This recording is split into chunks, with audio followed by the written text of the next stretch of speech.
In this video, I'm going to show you how to see dividend in Interactive Broker. So first open up your Interactive Broker app and then simply log in your account using your fingerprint or a password. After this will show you this dashboard. So from here simply click on this three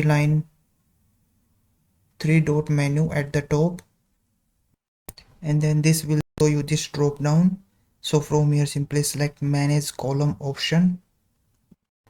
On this screen, all you need to do is just click on this add column option at the bottom.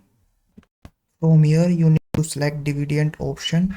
You can search by clicking here if you don't find, or you can simply scroll down till you find dividend option. So simply click on that once you find it, and then you can add the dividend column that you want, such as dividend amount, dividend date, dividend yield, dividends, and dividend TTM. So simply click on any of them, and then your dividend will be added in Interactive Broker.